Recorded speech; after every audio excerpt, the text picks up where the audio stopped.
Fascism will not be the end of democracy. Democracy will be the end of fascism.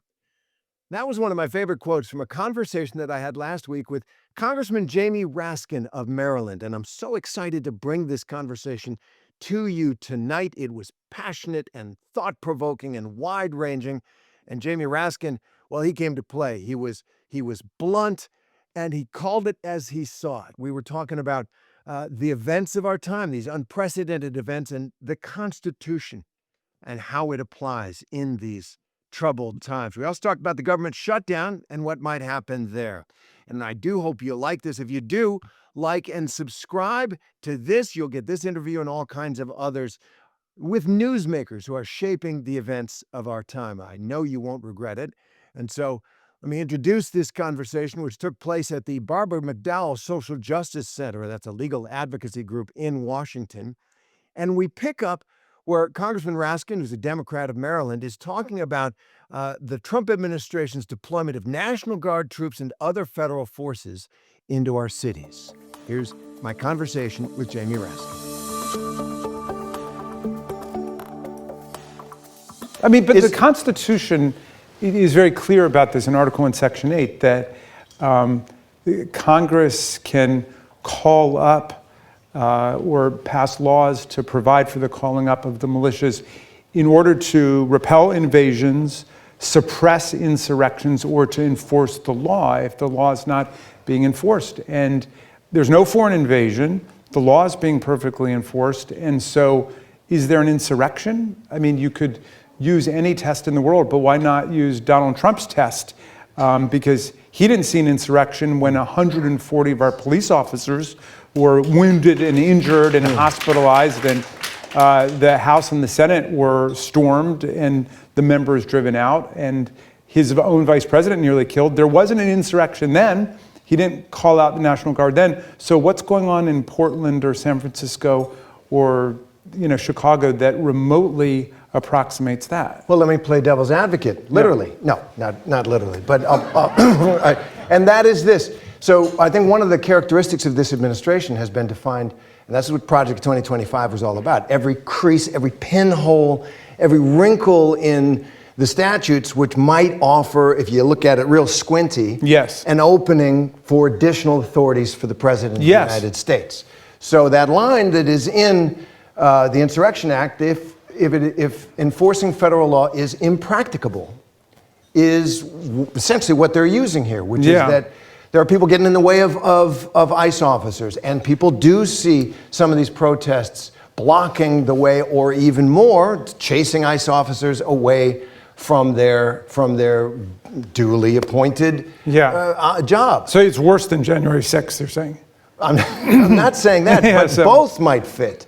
Certainly, my judgment, January 6th did, but that notion that I say his judgment was a little bit off on January 6th, you're saying, but he's making the right decision, the right call. I mean, look, the reason we've got Marbury versus Madison, the reason why it's emphatically the province and the duty of the court to say what the law is that we don't leave it up to one guy to decide whether or not to cast aside the whole Constitution and due process and federalism and the rule of law. That's not going to work for us. So, there have been more than 400 cases brought now, including some by the McDowell Social Justice Center, and thank you for doing that. And the opponents of this administration have won more than 3/4 of the time in the district courts, and approximately the same proportion at the appeals court. So the rule of law is holding overwhelmingly at the district and the appeals court level. And the problem is just one court in the whole land, and their shadow emergency docket where everything gets reversed in the other direction with one sentence or one paragraph or what have you. But don't let people completely despair about this because these judges, whether they're Democratic appointees or Democrat appointees, as they say, or Republican appointees, it doesn't make any difference because overwhelmingly they're finding against Donald Trump. Except for that high court. That's where the province and duty of the judiciary, quote, originated, right? Well, this is a gerrymandered and stacked and packed Supreme Court. If you take my constituent, Merrick Garland, who was chief judge of the D.C. Circuit, He was nominated by President Obama in February of 2016 to take Justice Scalia's position, and Mitch McConnell said, no, 11 months is too close to the next election. We're going to let the people decide. Of course, the people had decided 4 years before when Barack Obama got one of those bona fide 4-year terms in office, and he nominated Merrick Garland, but he didn't get a hearing and he didn't get a vote. And then, as you know, in late September of 2020, when Ruth Bader Ginsburg died, then everybody said to Mitch McConnell, well, you're not going to have hearings and a vote 2 months before the election, are you? And he started laughing and he said, oh, that was just a rule for the Democrats. So there's all kinds of illegitimacy that pervade the current Supreme Court, and people are going to have to focus on the details of the ethics crisis on the court and the illegitimate way that it has been stacked and packed and sliced and diced with a kind of judicial gerrymandering. Well, they got life tenure. So what's the fix? Do you agree with Democrats who say that if and when, if we continue to have free and fair elections, Democrats take power again, they should stack the court, pack the court? Well, no, I think we should unstack the court and unpack the court. It's already been packed. You're going to wait a while, though. So, you're going to wait for years with the age of these justices. You know, I think there are a lot of things that can be done short of that and before doing that. I will say that, you know, the number of justices that we have is not fixed in the Constitution. That's a statutory matter. It's changed 9 different times in the course of our history. And, you know, we've got 13 federal circuits, right? We have 9 justices. 5 of the justices come from New York City.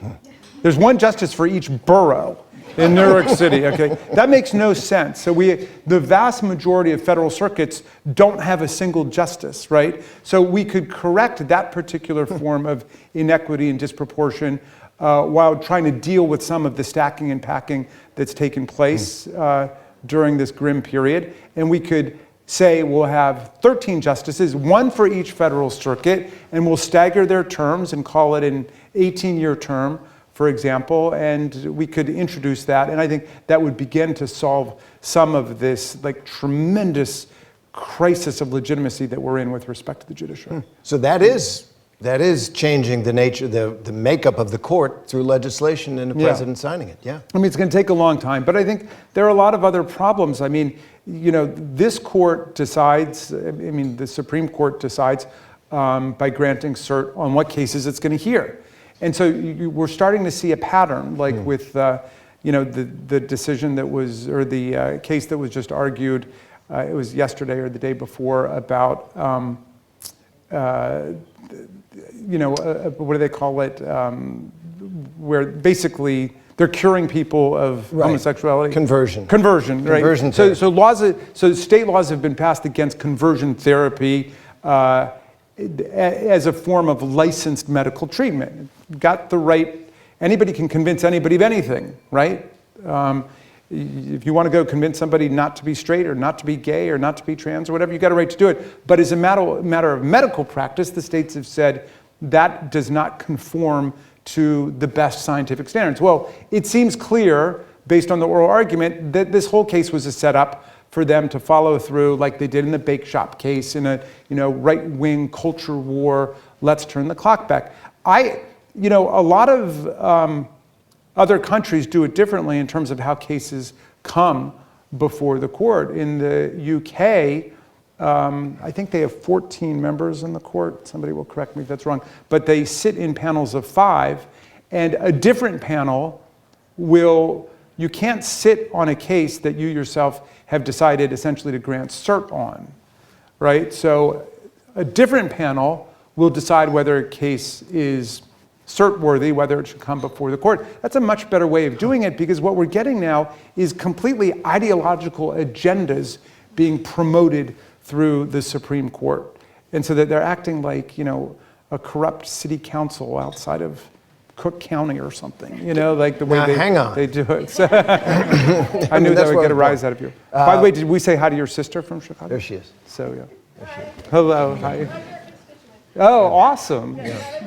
That's great. I have another constituent from Chicago who said to me, Congressman Raskin, I love being represented by you, but when I die, I want to be buried back in Chicago. And I said, why? And she said, I want to remain politically active after I die. So, That's good.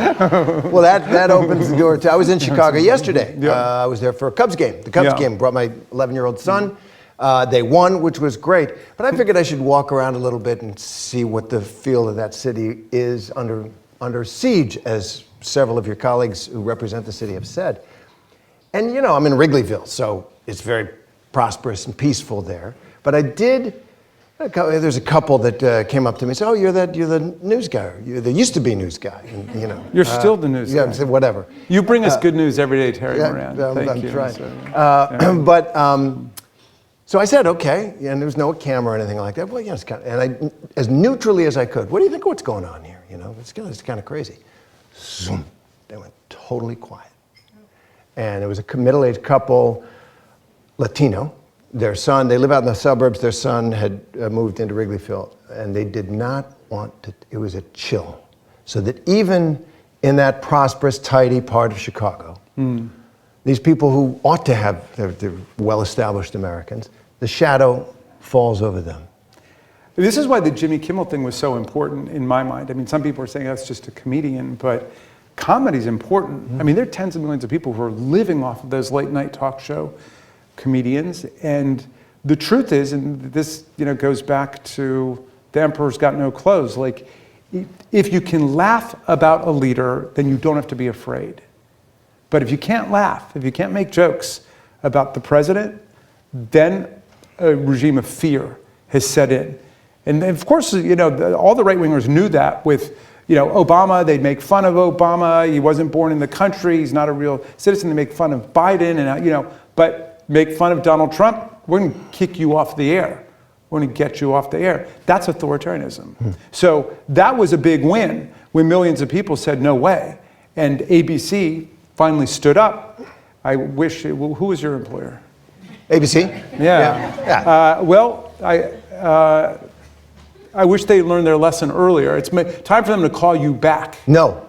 It's much better being independent today than being in ABC. Yeah. It just is. It's more fun, but also it's a growing part of the media, and ABC is not. Well, good for and you. It is very difficult to tell the truth, given the constraints of the very traditional corporate media that they have. But Did you feel good about what happened with Jimmy Kimmel? I mean, I did, I was surprised, and you're exactly right, because Bob Iger, who runs Disney, doesn't want these problems, but the outcry and the shame associated with what he did, I think that... Look, the American tradition of presidential disrespect goes back to the beginning, right? I mean, Tom Paine, who used to be friends with George Washington, was making merciless fun of him and saying, I don't know if you're a hypocrite or you never had principles in the first place. You've got a right to talk like that about the president. Those of us who aspire and attain to public office are nothing but the servants of the people. We are not kings and queens and emperors and lords. For as long as we hold our office,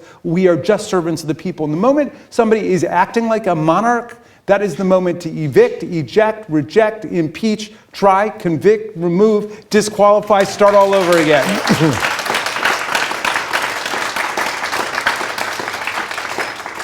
But he's winning. And I guess the question He's not winning.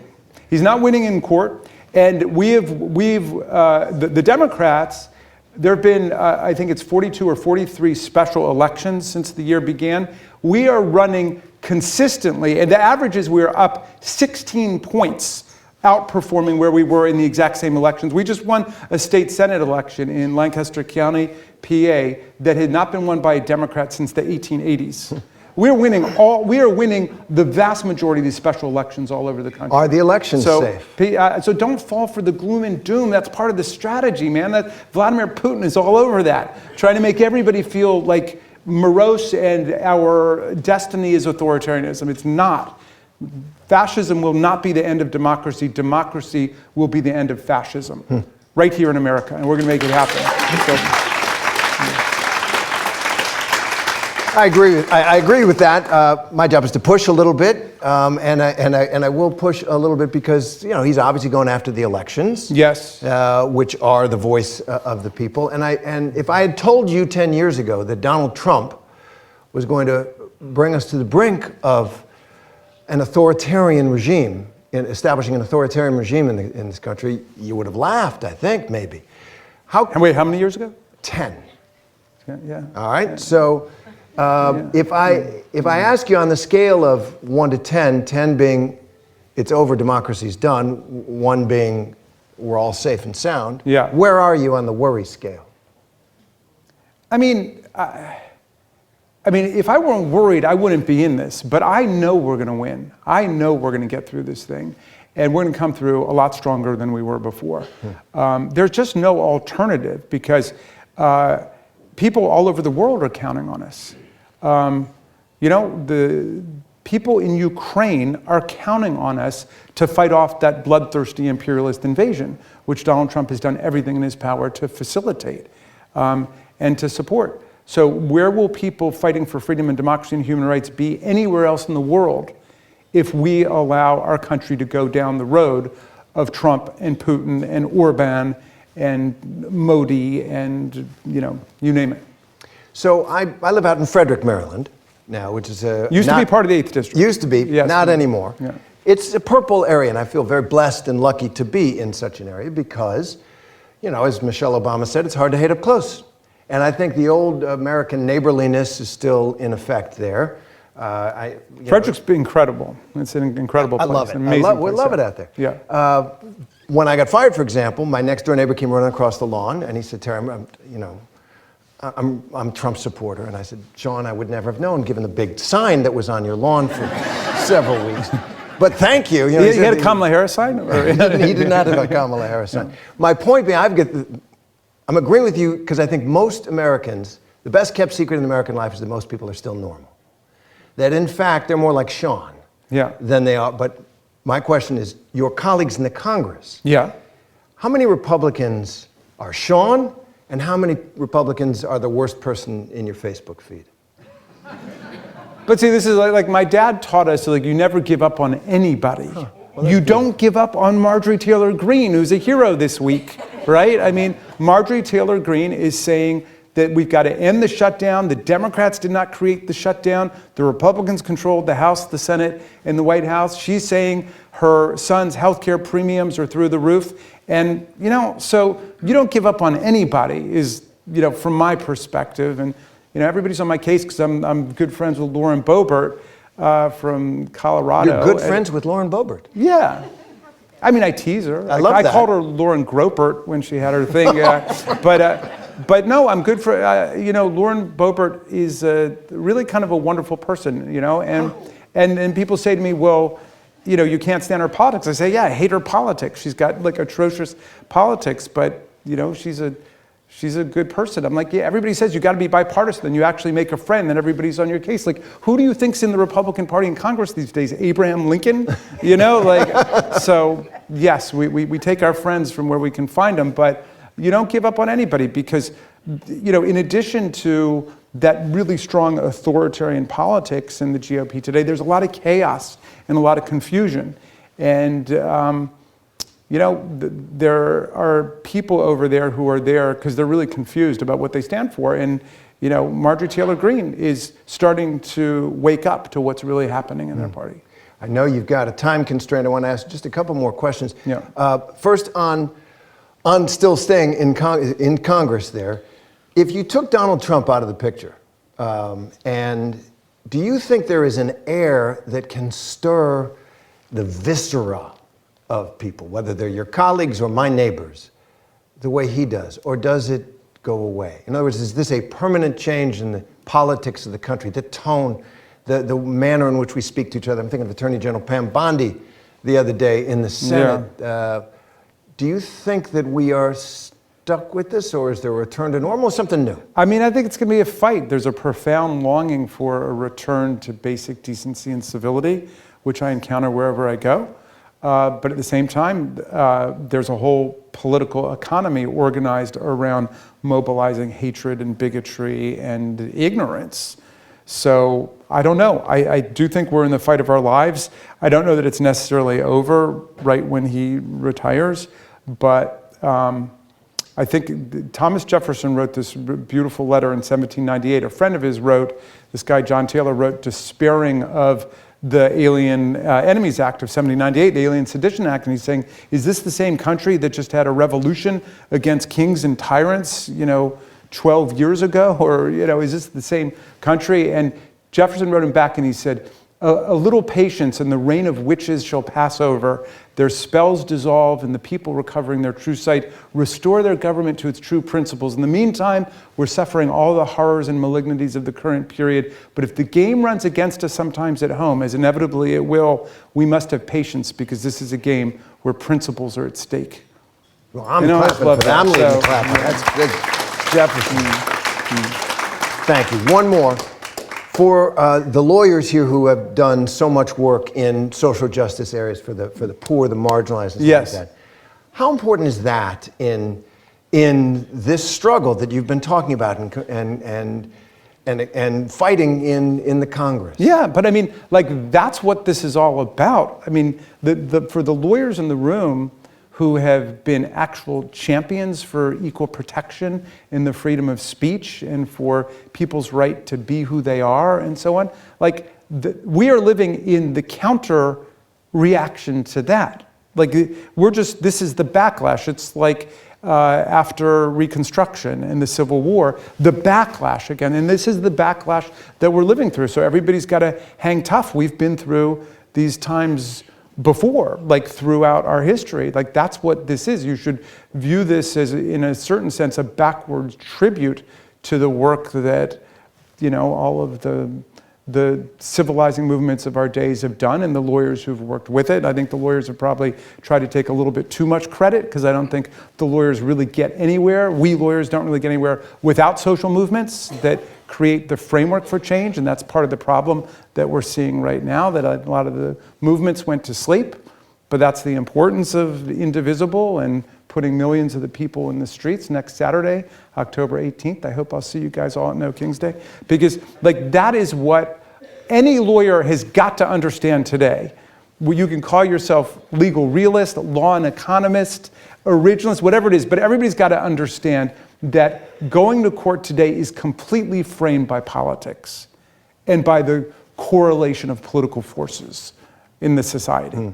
And so I'll leave you with the words of the great Tom Paine, who came over in 1774, 2 years before the revolution. He fell in love with the promise of America. He said, if this land lives up to its values and ideals, it'll become, he said, an asylum to humanity. Not an insane asylum, mind you, but a place of refuge for people seeking freedom from political and intellectual and religious persecution and oppression all over the world. And then he wrote the great pamphlet of our history, Common Sense, which ignited the American Revolution. And by common sense, he meant we have 5 senses, if we're fortunate, and a 6th sense, a common sense. He said, a sense we have in common when we're willing to reason and speak together and listen to each other without dogma and superstition and what we would call today propaganda, disinformation, and fake news. Common sense.